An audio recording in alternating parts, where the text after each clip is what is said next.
सनकादि बोले नारद जी, हम तो एक ही प्यारी जगह लगती है माँ गंगा के पावन पुलिन पर, आइए हम सभी हरिद्वार में चले। उसी के आनंद तट पर नारद जी को सनकादि ऋषियों ने कथा श्रवण कराई।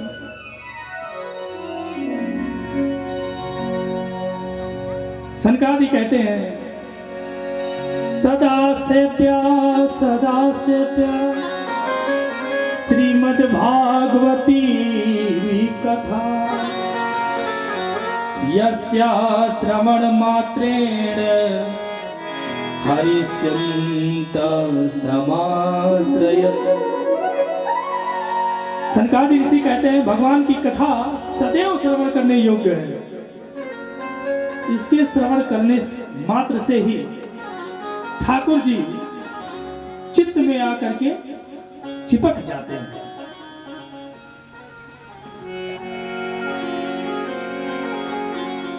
सनकादि ऋषि नारद जी को हरिद्वार में कथा सुना रहे हैं।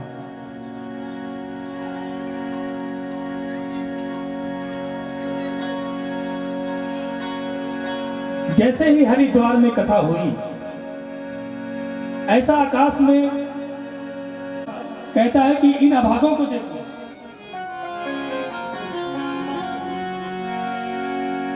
हरिद्वार में सभी ऋषि मुनि एकत्रित हुए, जो नहीं आ पाए तो आकाश में खड़े देव समाज उन्हें कहते हैं कि इन अभागों को देखो। भगवान के चरितमित्र की पवित्र कथा इनको सुलभ नहीं है। देवता भी उन्हें अशब्द कहते हैं, उनका दुर्भाग्य कहते हैं। भक्ति सुतो तो तरुणो गृहीत्वा प्रेमये कुरूप सहसा अभिलाषितो। श्री कृष्ण गोविंद हरे मुरारे। कितने में क्या देखा कि भक्ति सुतो तो तरुण गृहीत्वा, भक्ति महारानी अपने पुत्र ज्ञान और वैराग्य के साथ सब श्रोताओं के बीच प्रकट हो गई। अब प्रकट हो करके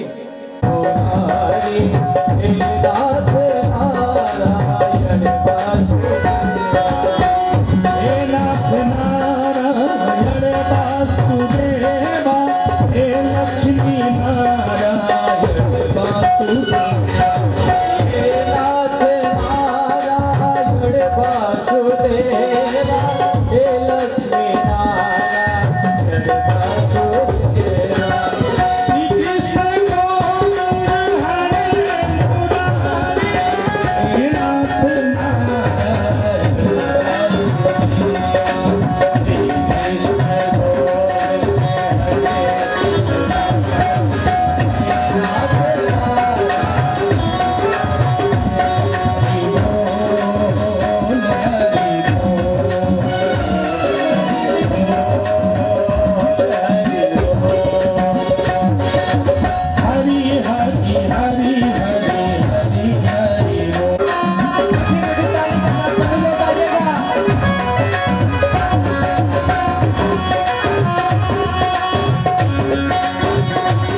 बोले राधा कृष्ण भगवान की जय हो।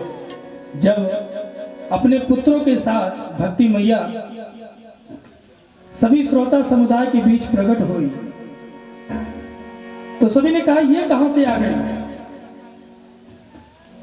कब इन्होंने बीच में प्रवेश किया। भक्ति मैया ने कहा नारद जी से कि नारद जी जहां भी भगवान की मंगलमयी मधुर कथा होती है वहां भक्ति महारानी का आगमन हो ही जाता है। भक्ति मैया ने सनकादियों को प्रणाम किया और पूछा भगवान यहां अपने बैठने की अलग अलग व्यवस्थाएं की है, सबको दी है, बैठने के लिए उचित स्थान सबको दिया है, परंतु अहम क्वति तिष्ठामि, अहम क्व तिष्ठामि, मैं कहां बैठूं, मेरा स्थान कौन सा है। सनकादियों ने कहा देवी यहां जितने भी वैष्णव श्रोता बैठे हुए हैं आप सबके हृदय में जाकर के बैठ जाओ, वही आपका निज निवास है।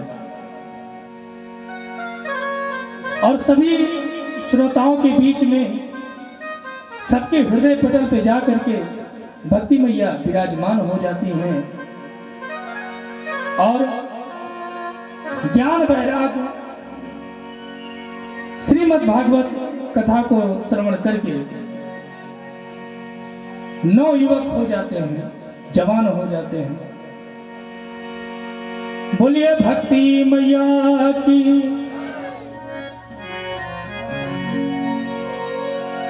त्रिभुवन में वही धन्य है जिसके हृदय भवन में भक्ति महारानी विराजमान है, क्योंकि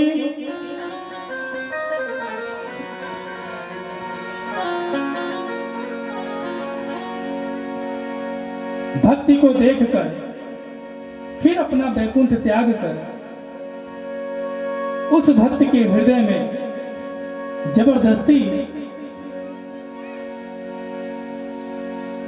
भगवान क्षीर सागर से आकर के अपना वैकुंठ त्याग करके जिसके हृदय में भक्ति विराजमान रहती है उसके हृदय में स्वतः हमारे ठाकुर जी महाराज आकर के विराजमान हो जाते हैं। और एक बार अगर सरकार घुस गए तो फिर निकलने का नाम नहीं लेते। जल्दी तो घुसते नहीं है, अगर घुस गए तो फिर निकलते नहीं है। जल्दी तो वो पकड़ते नहीं है, और अगर कदाचित पकड़ लिया तो फिर छोड़ते नहीं। आपका साथ, आपके परिवारीजन, आपके समाज के लोग आपका साथ छोड़ देंगे, लेकिन एक परमात्मा है जो एक बार पकड़ लिया सो पकड़ लिया।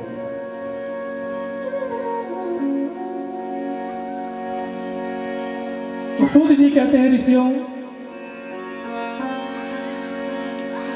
अब देवर्षि ने सनकादियों से कहा कि भगवान हमें प्रत्यक्ष देख लिया कि भागवत की क्या महिमा है।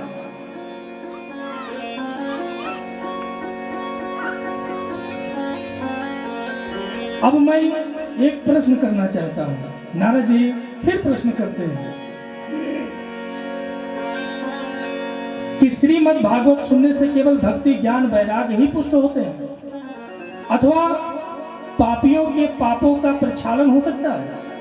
यदि हो सकता है तो ऐसे कैसे पापों का शोधन संभव है? नारद जी कहते हैं,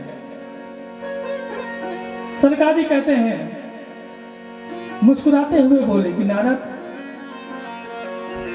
कैसे कैसे पापी तपते हैं, भागवत जी को सुन करके कैसे कैसे पापी तपते हैं। इसे तो छोड़ो, हम तो ये कहते हैं, सनकादि ऋषि कहते हैं नारद जी से कि नारद जी, हम तो ये कहते हैं, जिसने जीवन भर केवल पाप ही किया हो और कुछ न किया,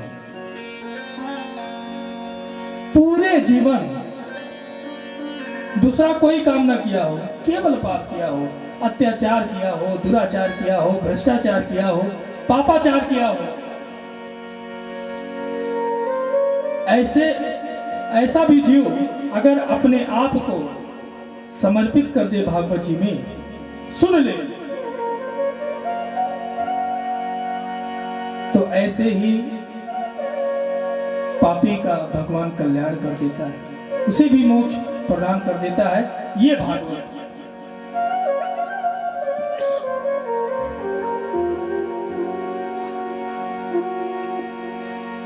और इतना ही नहीं,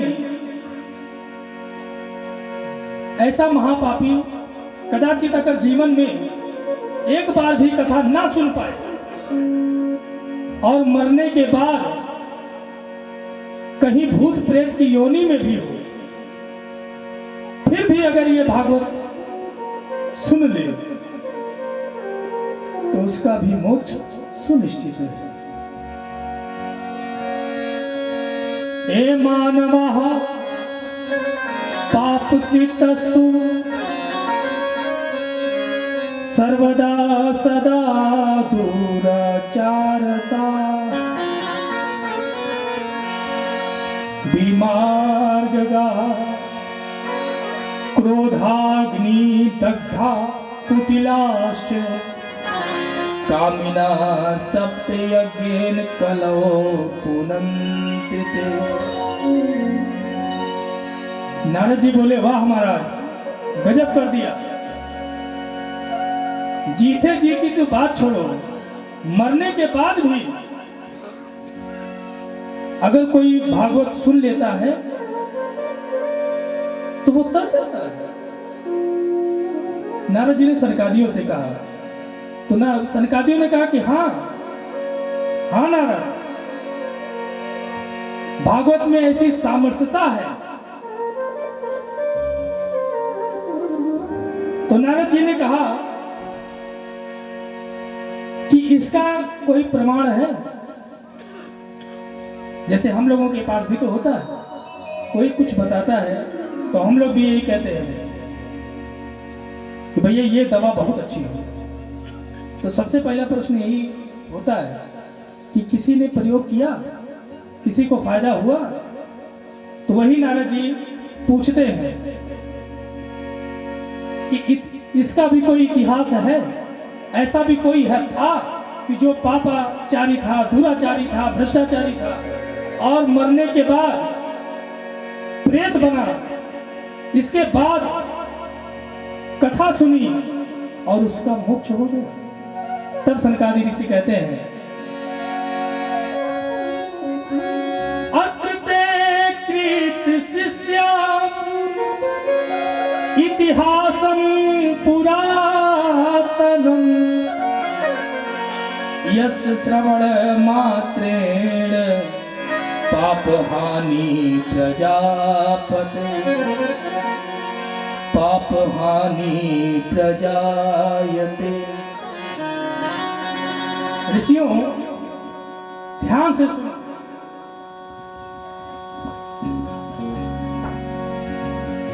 तुंगभद्रा नदी के किनारे एक गांव था। तुंगभद्रा, बड़े आनंद से सुने, आनंद आएगा। तुंगभद्रा नाम नदी के किनारे एक गांव था। उस गांव में एक पंडित जी निवास करते थे और उस पंडित जी का क्या नाम था? आत्मदेव। उस पंडित जी का आत्मदेव शर्मा नाम था। ऐसा कहा जाता है कि द्वितीय भास्कर के समान बड़े विद्वान थे। भास्कर माने सूर्य, सूर्य की तरह उनका तेज चमकता था। विद्वान थे, विशुद्ध ब्राह्मण वृत्ति थी उस आत्मदेव की, संपन्न थे। अच्छा, सबसे मजे की बात यह है कि भागवत में देखिए लिखा है कि विशुद्ध ब्राह्मण वृत्ति से जीविका चलाते थे और संपन्न थे। क्या थे? संपन्न थे। और कहीं आप पढ़िए तो सबसे पहले लिखा रहेगा, एक गांव था, उस गांव में एक गरीब ब्राह्मण था। मतलब हर जगह गरीब ब्राह्मण था। मतलब कहीं ये नहीं लिखा है कि एक गांव था, उस गांव में एक अमीर ब्राह्मण था। ना ना ना ना, एक गांव था, उस गांव में एक गरीब ब्राह्मण था। तो आत्मदेव जी संपन्न थे। उनकी धर्म पत्नी का नाम था श्रीमती धुंधली। क्या नाम था? धुंधली देवी। पतिदेव जितने विद्वान थे और सुशील स्वभाव के थे, पत्नी उतने ही उनके विपरीत थी, दुष्ट प्रवृत्ति की थी। पति महाराज बड़े सरल थे और पत्नी दुष्ट प्रवृत्ति की थी। हम आपको एक बात कहें कि जीवन में अगर संगनी सही मिल गई तो महाराज पूरा जीवन धन्य हो जाता है।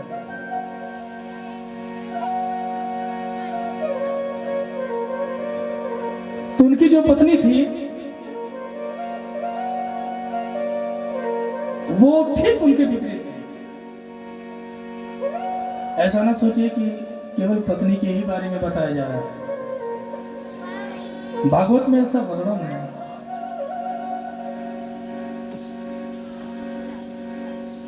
और कैसी थी? लोकवार्ता रता क्रूरा प्रायसो बहुजल पिका सूराचा ग्रह कीर्तेषु कृपणा कलह प्रिया। ऐसी थी, भयंकर झगड़ालू थी महाराज। जब तक सुबह हो जाता और जब तक पड़ोसन से लाठीचार्ज नहीं कर लेती थी तब तक उसके पेट का पानी बचता नहीं था। भयंकर झगड़ालू थी। इतना खतरनाक स्वभाव था उसका। कुछ लोग होते हैं ना, कुछ लोग होते हैं बिना मतलबों के लड़ी है।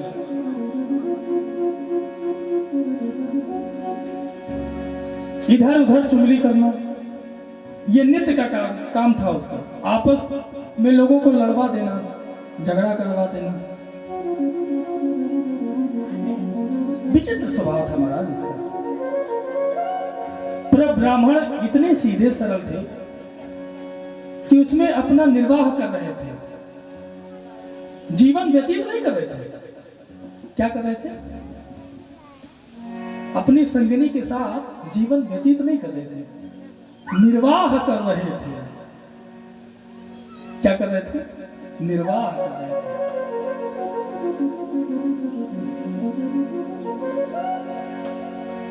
दोनों दंपति के मन में एक ही कष्ट था, कोई संतान नहीं थी।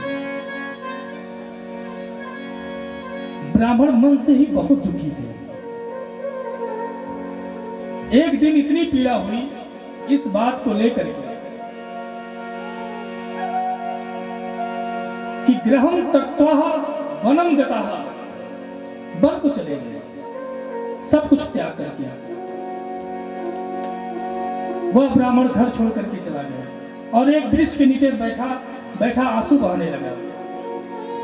एक संत निकल पड़े, ब्राह्मण की आंखों में आंसू देखते ही संत विचार करने लगे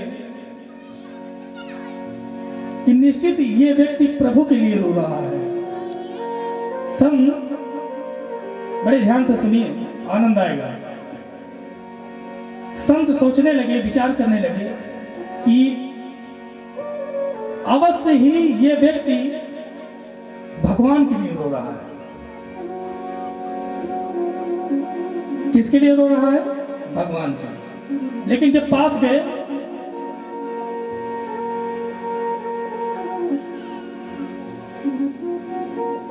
तो संत ने पूछ लिया, कथम रोदिसी विप्र तोयम का चिंता बलीयसी वद तोयम संतवरम महा स्वस्वय दुखस्य कारणम। संत ने पूछा, भाई क्यों रो रहे हो? कौन सी ऐसी चिंता सता रही है? शीघ्र हमें बताओ। ब्राह्मण ने देखा कि संत महान विभूति है। ब्राह्मण संत के सन्मुख गया और मुक्त कंठ से रो पड़ा और चरणों में चिपक गया और कहने लगा कि किम ब्रवीमीरि से दुखम पूर्व पापेन संचितम मदिया पूर्व जातोयम कवोष्णमूप भुंजते। महाराज, अपने मन की बात क्या बताऊं, ना जाने किस पूर्व जन्म के कितने पाप उदय हो गए कि जब पूर्वजों को जल देता हूं तो उनके आंखों से आंसू निकलते हैं, क्योंकि मेरे बाद उनको जल देने वाला कोई नहीं है। भगवान का दिया घर में सब कुछ है, परंतु संतान नहीं है। महाराज, इतना ही नहीं, मैंने एक गाय पाली है, और तो और वो गाय भी बांझ है, उसको भी कोई ना तो बछड़ा और ना तो बछड़ी, वो भी बांझ है। संत महाराज को हंसी आई। संत मन ही मन सोचा, राम राम, हम तो कुछ और ही सोच रहे थे। हम तो सोच रहे थे कि भगवान के लिए रो रहा है और ये पुत्र के लिए रो रहा है। संत ने आत्मदेव से कहा कि विप्रदेव, इतिहास गवाह है कि किसी भी पुत्र को, किसी मां बाप को उसके पुत्र से सुख नहीं मिला है, और तुम पुत्र के लिए रो रहे हो। मार्गदर्शन किया, आत्मदेव जी नहीं माने, कहे कि आप हमें पुत्र रत्न प्राप्त करो, वरना इसी चरण शरण में सर पटक पटक के मर जाऊंगा। अब महात्मा फंस गए। महात्मा कहे, राम राम, अब नहीं देता तो ये मर जाएगा, ब्रह्म हत्या भी हमें लगेगी। अब महात्मा जी फंस गए। संत जी समझाने का बहुत प्रयत्न किया, लेकिन आत्मदेव जी नहीं समझे।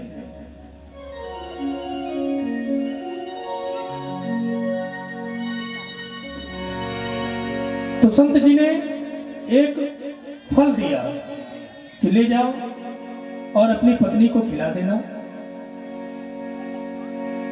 तुम्हें भगवान नारायण की इच्छा से पुत्र रत्न प्राप्त होगा।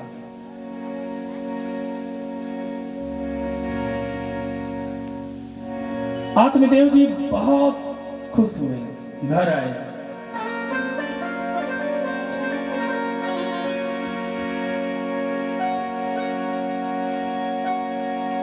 घर आकर के अपनी पत्नी से कहा, अरे सुनती हो, देखो क्या सुंदर सुस्वादु फल लाया हूं, जल्दी पालो, खा लोगी तो बेटा हो जाएगा। ब्राह्मणी बड़ी चक्कर में पड़ी। ये फल किसने दिया है महाराज? दुष्ट है ना। ये फल किसने दिया है महाराज? आत्मदेव ने पूरी कहानी सुना डाली। अब धुंधली ने सोचा कि भगवान जाने किसने दिया होगा, कैसा मंत्र पढ़ के दिया होगा, मेरे ऊपर कोई जादू टोना ना करके दिया होगा। विचार करने लगी।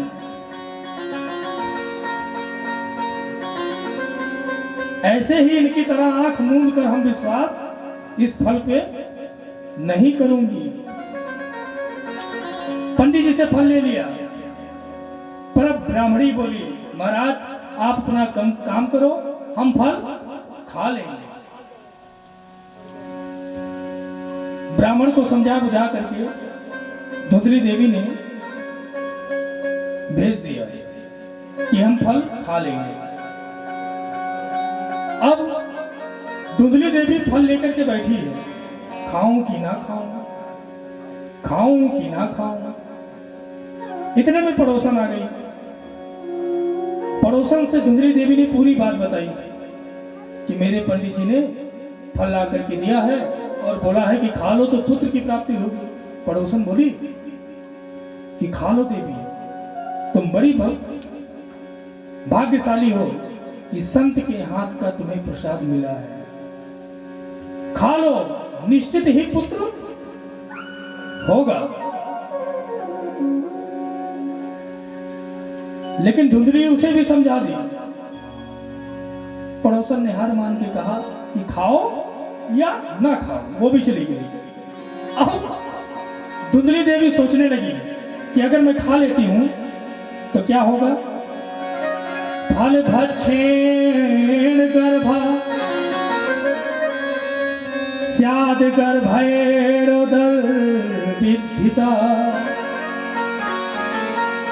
स्वल्प भक्षम तदो शक्ति ग्रह कार्य कथम भवे। धुंधली बोली, अगर सचमुच फल खा लिया तो मैं गर्भवती हो जाऊंगी, और कहीं सचमुच गर्भवती हो गई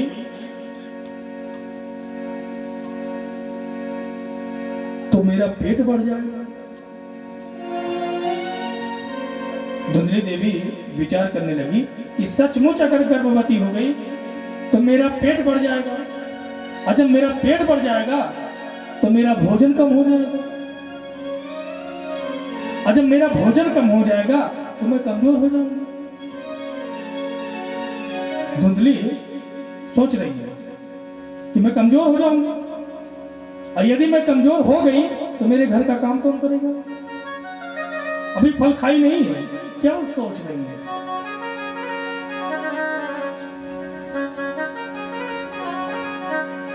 और अगर मान लो मेरा पेट बड़ा हो गया और उसी समय गांव में आग लग जाए तो गांव के सारे लोग तो भाग जाएंगे, मैं तो दौड़ भी नहीं पाऊंगा, तो मैं तो जल के मर जाऊंगा। तर्क वितर्क करने लगे। इतने में उसकी बहन आ गई। बहन से उसने सारी कथा सुनाई।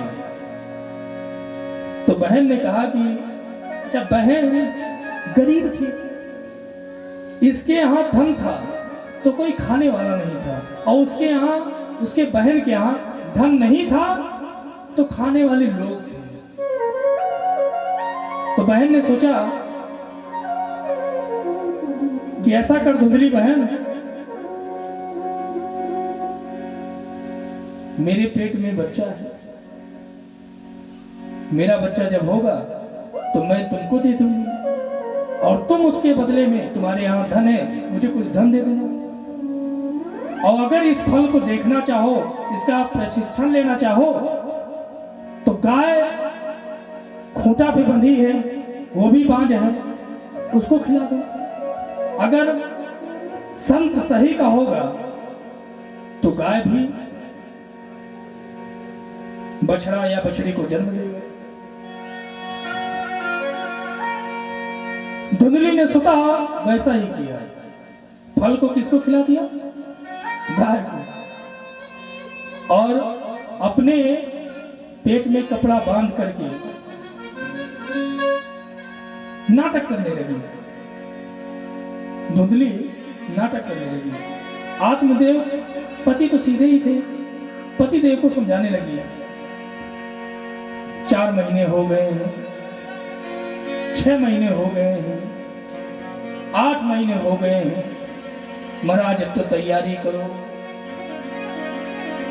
उत्सव की तैयारी करो। जब उसकी बहन को पुत्र हुआ तो वो रातों रात आई और धुंधली को पुत्र दिया और धन लेकर के चली गई। इधर जब सुबह हुआ तो आत्मदेव जी के यहाँ बधैया प्रारंभ हो गई। आत्मदेव की खुशी का कोई ठिकाना ना रहा। आत्मदेव को यह बात पता ही नहीं है। आत्मदेव तो ये सोच रहे हैं कि मेरा पुत्र है। आत्मदेव पूरे गांव में हर्षोल्लास का विषय बना हो। और बछड़ा बछड़ी नहीं दिया, उसने भी एक मानव शरीर को जन्म दिया। कान केवल उसके गौ के समान थे। अब तो दो खुशी आत्मदेव जी को, बहुत खुशी। अब आत्मदेव जी ने सोचा कि नाम रख लिया जाए। नाम रखने के लिए आत्मदेव जी बैठे।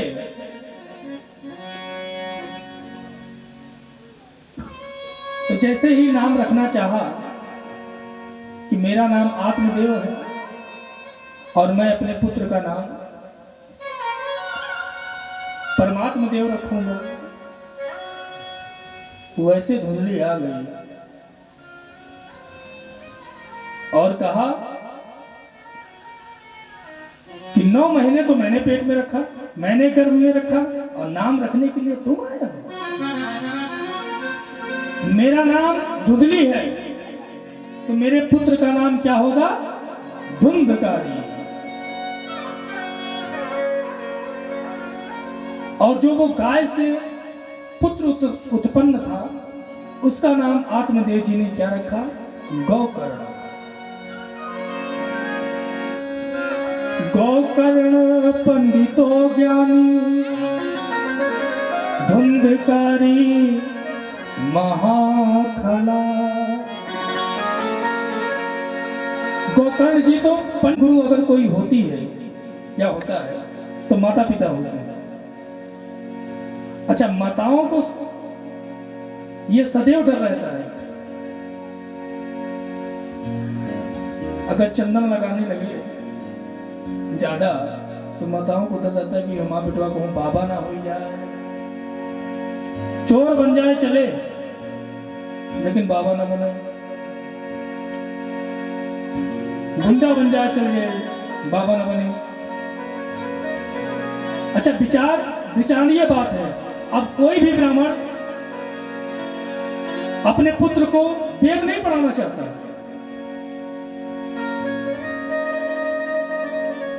कर्मकांड नहीं सिखाना चाहता। तो सबसे प्रथम गुरु कौन है? माता। तो आत्मदेव जी ने गोकर्ण जी को तो विद्वान बना दिया, लेकिन धुंधकारी किसके नेतृत्व में था? माता के नेतृत्व में था। इसीलिए अपने बच्चों को प्यार दुलार करें, लेकिन इतना भी ना करें कि वो धुंधकारी जैसा बन जाए। होता है ना, भैया गाली देते चाचा, आप क्या सोचती हैं?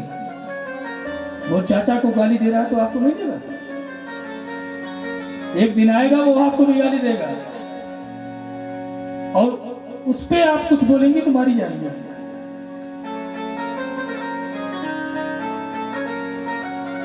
अब वो समाज गया महाराज, जहां सम्मान था, संस्कार था।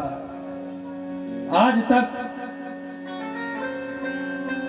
मैं अपनी बात कहूं कि मेरी बूढ़ी मैया है, मेरी दादी, पूरे गांव में किसी ने उनका मुख नहीं देखा।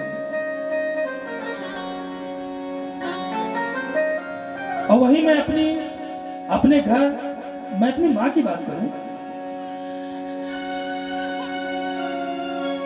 तो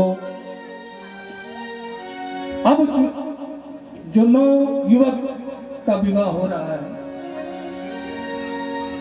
वो तो कहते कि घूंघट अगर हम ओढ़ ले तो हाथ गोड़ टूट जाए, हमारे गिर जाइए। तो गोकर्ण जी विद्वान निकले और धुंधकारी महाखा।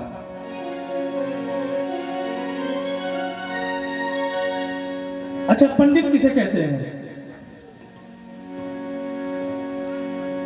पंडित किसे कहते हैं? जिसको सत्य और असत्य का ज्ञान हो वही पंडित है।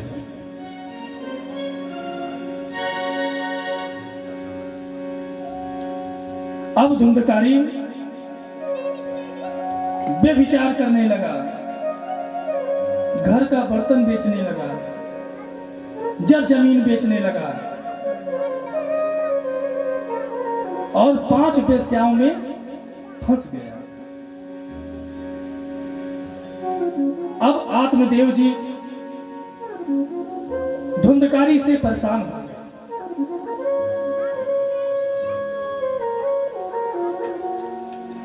और घर को देखिए, घर को त्याग करके जा रहे हैं। एक समय वो भी था कि घर को त्याग करके जा रहे थे, किस लिए? कि पुत्र नहीं था। और आज एक समय ये भी है कि घर को त्याग करके जा रहे हैं, किस लिए? क्योंकि पुत्र है।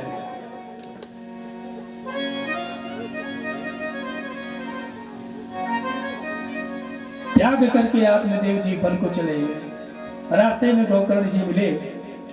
गोकर्ण जी ने भागवत के 10वें अध्याय का पाठ करने को आत्मदेव जी को कहा। आत्मदेव जी उस पाठ को करके भगवान के चरण शरण को प्राप्त हुए। गोकर्ण जी भी तीर्थ स्थल को चले गए। अब धुंधकारी अकेला बचा। अब घर का मुखिया तो है नहीं, वैसे भी उसको कोई डर नहीं था, और जो थोड़ी बड़ी थी भी, अब पिता भी चला गया। अब धुंधकारी क्या किया कि 5-5 वेश्याओं को अपने घर में ला करके रख लिया और अपनी माता को मारने लगा, धुंधली को मारने लगा कि धन दो नहीं तो मार डालूंगा। तो धुंधली बहुत परेशान हो गई, कष्ट में हो गई। एक दिन धुंधली रात्रि में गई और अंधकूप में गिर करके, अंधकूप माने जानते हैं? अंधकूप किसे कहते हैं? जैसे किसी जंगल में चले जाओ आप, तो जो कुआं होता है वो झाड़ियों से ढका हुआ होता है, उसी को बोलते हैं अंधकूप। अंधकूप में गिर करके धुंधली देवी का प्राणांत हो गया। एक दिन धुंधकारी ने राजा के यहां चोरी की। राजा के यहां चोरी की। वेश्याओं ने सोचा कि इतना सारा धन लेकर के ये आया है, अगर हम पकड़े गए, अगर ये पकड़ा गया तो इसके साथ साथ हम को भी फांसी पे राजा लटका देगा। तो धुंधकारी सोया हुआ था। पांचों वेश्याओं ने मिलकर के धुंधकारी को खाट से बांध दिया और बांधने के बाद गला दबा करके मारने लगे।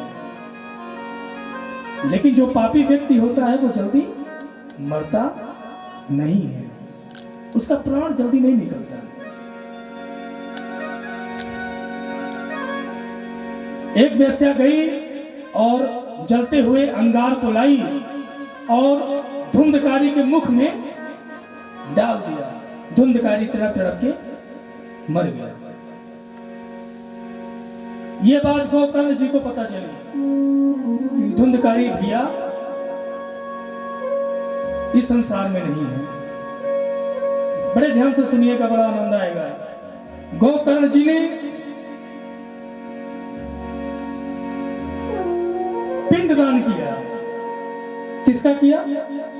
धुंधकारी का पिंडदान किया। पिंडदान किया साफ आफ करके गोकर्ण जी जब अपने घर में लेटे, तब वही धुंधकारी प्रेत बन करके कभी बकरे के भेष में, कभी भेड़ के भेष में, कभी हाथी के भेष में आकर के डराता।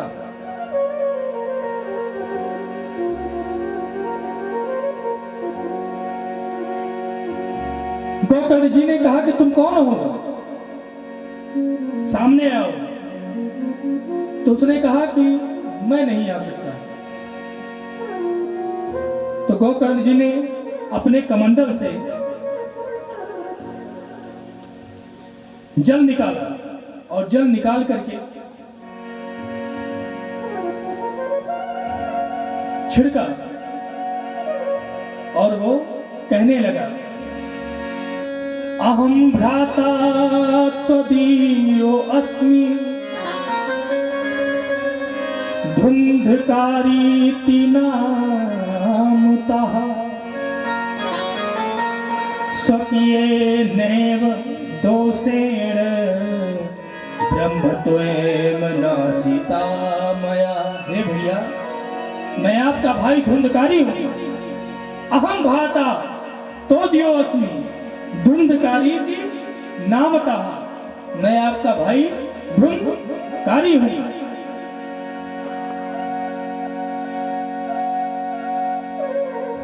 तो गोकर्ण ने कहा कि तुम्हारी ये कौन सी दशा हो गई? मैंने तो तुम्हारे नाम से श्राद्ध किया, पिंडदान किया, तो तुम प्रेत योनि में कैसे चले गए? अब देखिए, विचार करिए। यहां पे प्रश्न उठता है कि जब गोकर्ण ने पिंडदान श्राद्ध कर दिया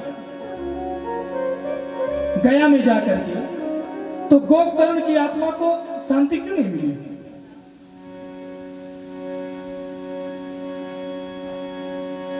क्योंकि धुंधकारी गोकर्ण का भाई था ही नहीं। गोकर्ण तो गाय से जन्म लिए थे और धुंधकारी धुंधली के बहन का लड़का था। तो ये दोनों तो समगोत्रीय नहीं थे और पिंडदान उनका ही माना जाता है जो समगोत्रीय हो। समझ में आ रही ना मेरी बात? जो समगोत्रीय हैं वही पिंडदान कर सकते हैं। गोकर्ण तो गाय से उनका जन्म हुआ था, इसीलिए उसकी आत्मा भटक रही थी। उसने गोकर्ण जी से कहा कि भैया कोई उपाय करिए, हमें इस योनि से छुटकारा दिलाइए। अब जैसे ही सुबह हुई, गोकर्ण जी ने सूर्य भगवान के रथ को रोक लिया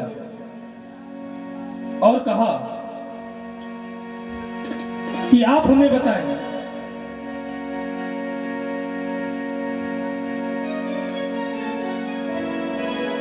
कि मेरे भाई का उद्धार कैसे हो।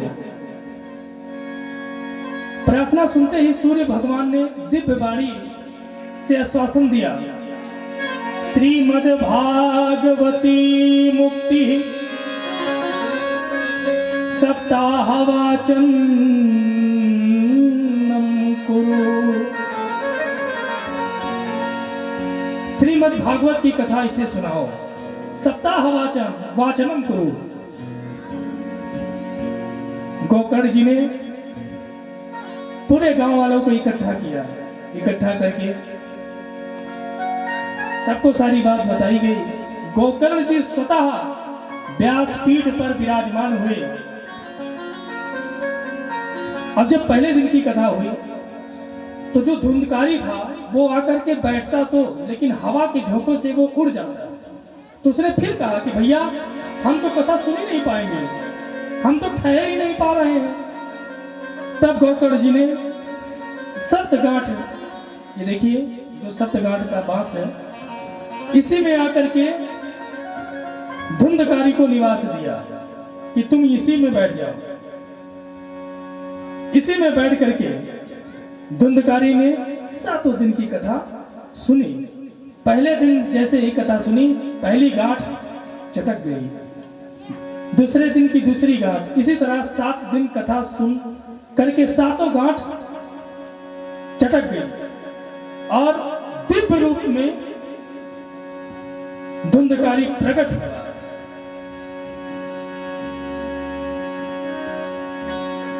अहो बंधो कृपा सिंधो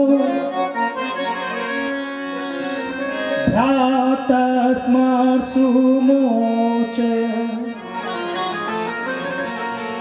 हाथ जोड़ करके गोकर्ण जी को प्रणाम करने लगा और देखते ही देखते धुंधकारी के लिए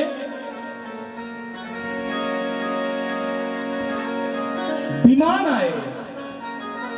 स्वर्गलोक से विमान आए।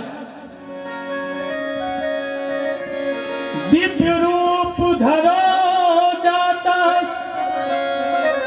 तुलसी धाम मंडिता। पीतवासा घनश्यामो मुक्ति कुटल कुंडल लंबिता। मतलब उसका जो रूप हुआ कैसा हुआ कि दिव्य रूप धरो जाता तुलसी धाम मंडिता। दिव्य रूप था, तुलसी की माला थी। और किस रंग का था? घनश्याम, भगवान कृष्ण की तरह उसका मुकुट था। ये किसका प्रभाव है? भागवत का प्रभाव है कि कथा सुन लेने से प्रेत को भी ये गति प्राप्त हो गई। और गाने लगा, धन्या भागवती वार्ता प्रेत पीड़ा विनाशिनी। सप्ताहो अपि तथा धन्य कृष्ण लोक फल प्रदा। विमान आया। अच्छा एक बात बताएं कि भागवत को सुन करके धुंधकारी के लिए विमान आया और आप लोग भी भागवत सुन रहे हैं। अगर मान लीजिए यहां विमान आ जाए ऊपर से,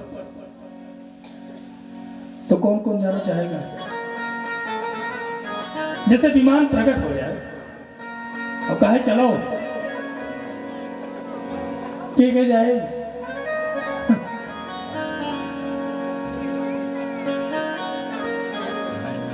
क्यों न जाए? कहे भाई गन्ना कटा का है, अब गन्ना का पैसा नहीं मिला है, फला बैंक में हमारा पैसा जमा है।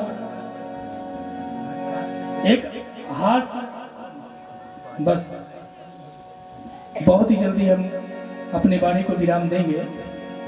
एक छोटी सी बात आपको बताएं। एक बुढ़िया अम्मा थी और अपने घर वालों से बहुत परेशान थी, बहुत ज्यादा। तो वो अम्मा रोज भगवान से प्रार्थना करती और रोज यमराज को गाली देती। बड़े ध्यान से सुनिए, वो रोज यमराज को रोज गाली देती ना यमराजवा हमार कागज हिरवाए, रोज भगवान हमका उठाए नहीं लेती, हम मर जाए तो ठीक रहा, रोज गाली देती थी रोज। एक दिन जब वो गाली दे रही थी तो उसी रास्ते से यमराज जी जा रहे थे। यमराज जी ने सुना कि हमको गाली दे रही है। यमराज ने कहा हमको लगता है बुढ़िया ज्यादा परेशान है। यमराज जी आए, कहे दादी, कहें हाँ भैया, कहें काहे बरबराती है, काहे बोलती है? तो कहें भैया पता नहीं कहाँ यमराजवा मर गया है, हमका उठाओ नहीं ले चला। यमराज ने कहा कि चलो आएगा हम तो का उठाओ। कहें क्या हो भैया? कहें हम ही है ना यमराज, चलो। कहें नहीं भैया मेरा एकरे खातिर तुका नहीं बुलावत रहे, हम एकरे खातिर तुका बुलावत रहे कि गोबर झोली में गोबर रखा है, यही का तनी उठा देते तो हम फेंक यही जाएगी, तो हमका ना उठाओ। हम तो ये लिए परेशानी है कि हमारी गोबर के उठा देते हो, हम जाएगी आपन बेटवा भेजिए फेंकिए। तो मृत्यु जो है वो भयाक्रांत कर देती है मनुष्य को। ये कह देना कि हम मृत्यु से नहीं डरते, ये निरर्थक बात है। मृत्यु जब सामने आती है तो महाराज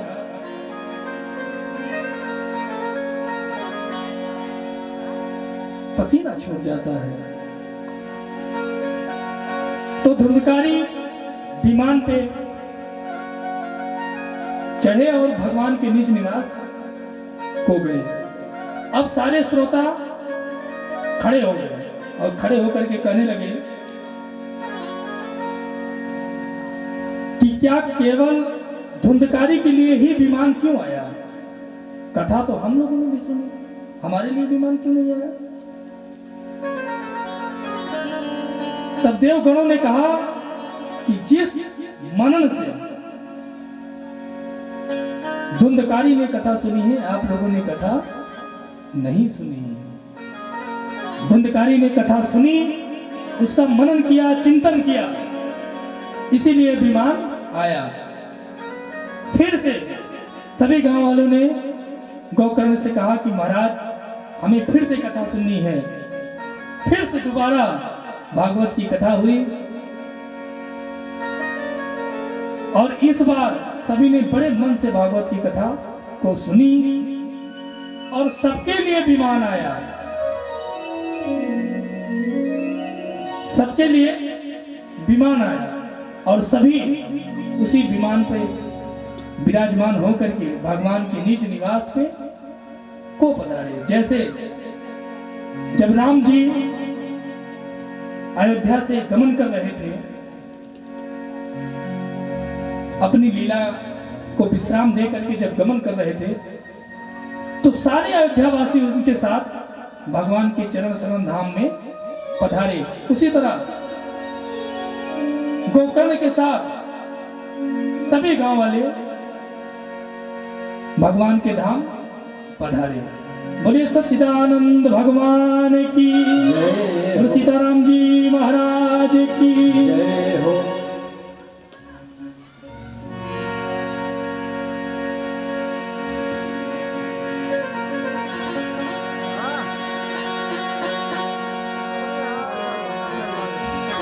राधा हमारी गोरी गोरी नवल किशोरी, कन्हैया तेरो कहारो है।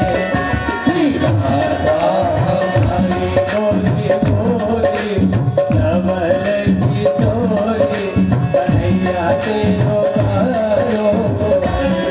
श्री राधा हमारी गोरी गोरी नवल किशोरी, ये तो पारो नहीं है मतवारो, जगत उजियारो। श्री राधा जी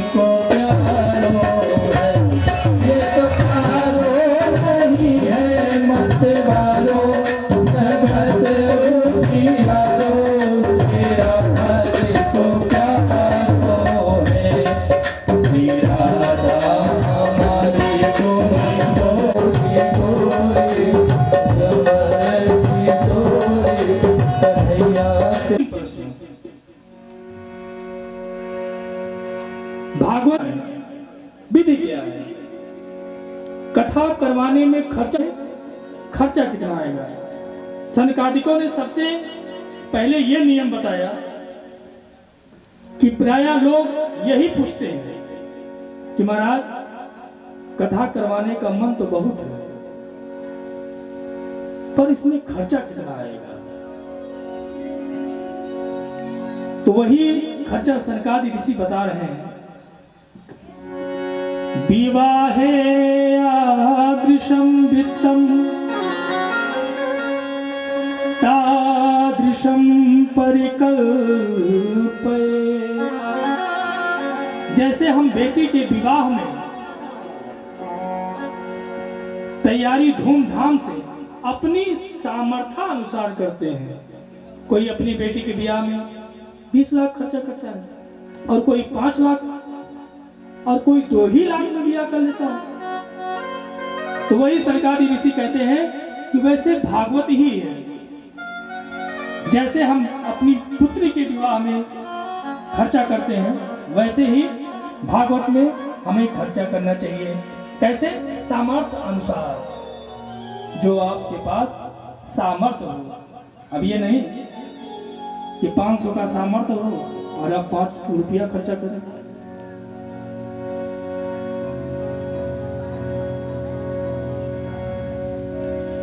और महाराज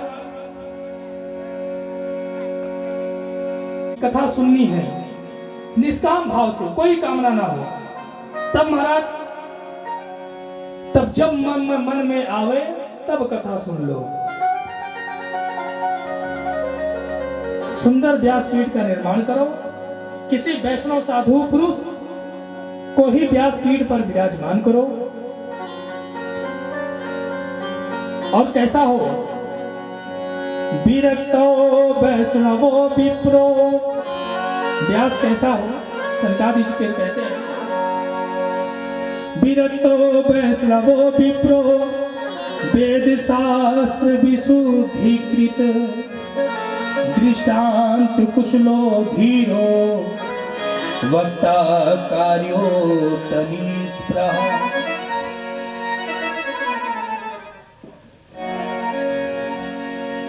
विरक्त हो, वैष्णव हो, विप्र हो, वेद शास्त्र विशुद्ध, वेद शास्त्र को जानने वाला हो, ऐसा वक्ता हो।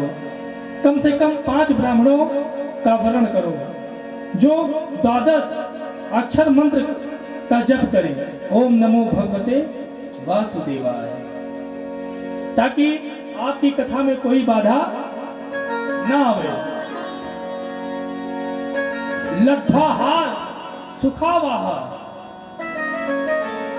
लब्धाहार सुखावाहार, थोड़ा भोजन करो ताकि कथा में कोई विक्षेप ना हो। और जैसा शरीर हो तद अनुसार व्रत रखो।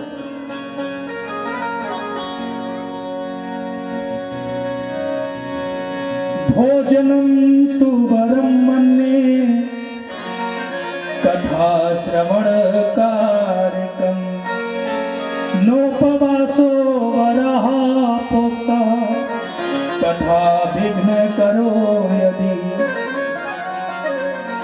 यदि उपवास रखने में कथा में बाधा उत्पन्न होती है तो उपवास की कोई आवश्यकता नहीं है। सनकादि कहते हैं कि उपवास की कोई आवश्यकता नहीं है, भोजन करके आवे। बस लक्ष्य ये हो कि हमें कथा सुननी है और कथा में प्रीत ज्यादा से ज्यादा प्रीत लगानी है, जितना हो सके आनंद लेना है। शरीर के सामर्थ्य अनुसार नियम लेवे, साक्षात सुखदेव जी का दर्शन करें। श्री सुनकादि मुनि सबका अनुमोदन कर रहे हैं। उसी क्षण श्रोताओं के मध्य व्यास नंदन सुखदेव जी प्रकट हो गए और श्रीमद् भागवत श्लोकों को अपने मधुर कंठ से गाने लगे।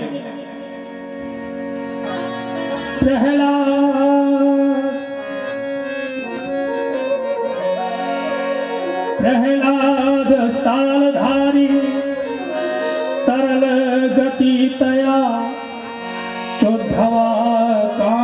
रसधारी बीड़ाधारी सुरस्त्री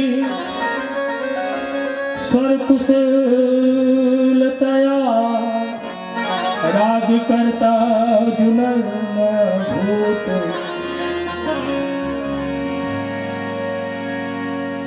सुखदेव जी महाराज गान करने लगे और हरिद्वार में गंगा के आनंद तट पर अलौकिक संकीर्तन प्राप्त होने लगा। कोई ताली बजा रहा है, कोई नाच रहा है, कोई बीड़ा बजा रहा है, कोई मजीरा बजा रहा है और कोई मधुर कंठ से आलाप ले रहा है और कोई थाप लगा करके समस्त श्रोता समुदाय, संत समुदाय, भक्त समुदाय झूम करके संकीर्तन का गान करते हैं। बोलिए सच्चिदानंद भगवान की जय हो। आइए अब समय भी हो चला है। अब महात्मा की कथा आप सभी ने श्रवण की। कल हम श्रीमद् भागवत कथा के प्रथम स्कंद में प्रवेश करेंगे। अभी तक तो आप महात्मा सुन रहे थे। कल हम भागवत कथा के प्रथम स्कंद में प्रवेश करेंगे। आइए बड़े ही भाव के साथ दो क्षण भागवत जी का नाम संकीर्तन करते हैं। इसके बाद वाणी को विराम, आरती प्रसाद, फिर अपने घर को प्रस्थान।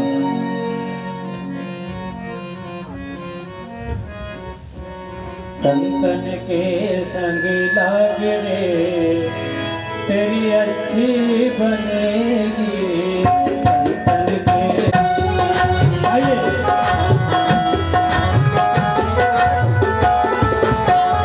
अच्छी बनेगी तेरी किस्मत जगेगी, अच्छी बनेगी तेरी किस्मत जगेगी। अच्छी बनेगी तेरी किस्मत जगेगी, अच्छी बनेगी तेरी किस्मत जगेगी।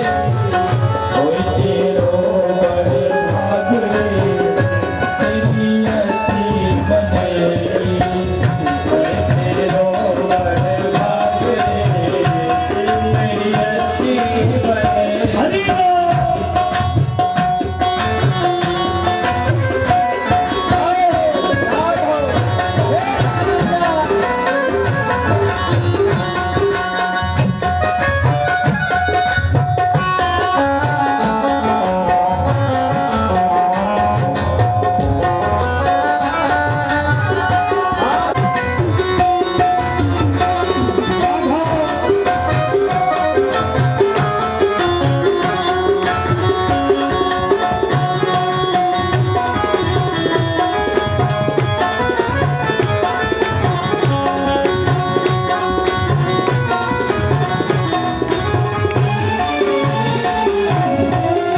संतन कर संग तोड़े कमाई, संतन कर संग तोड़ कमाए।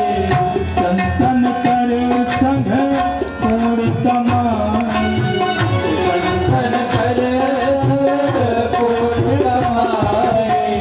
रामचरण अनुराग तेरी अच्छी बनेगी,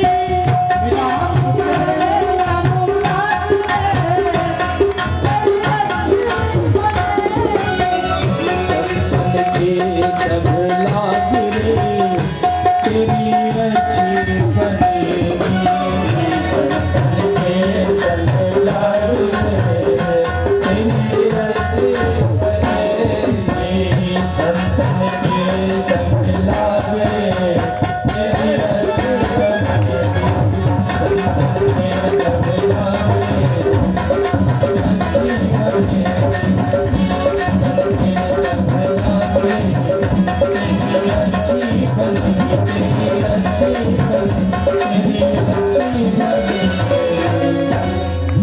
बोलो सीताराम जी महाराज।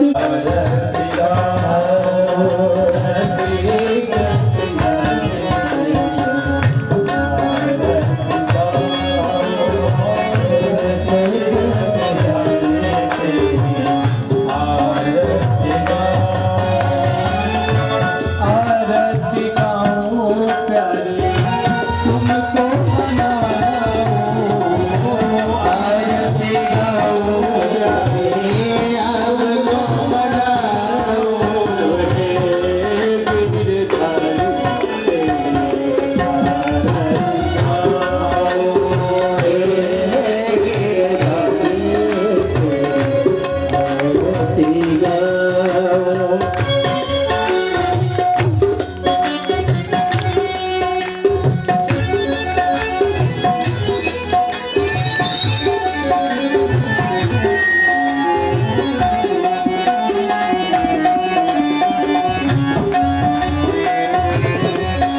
त्वमेव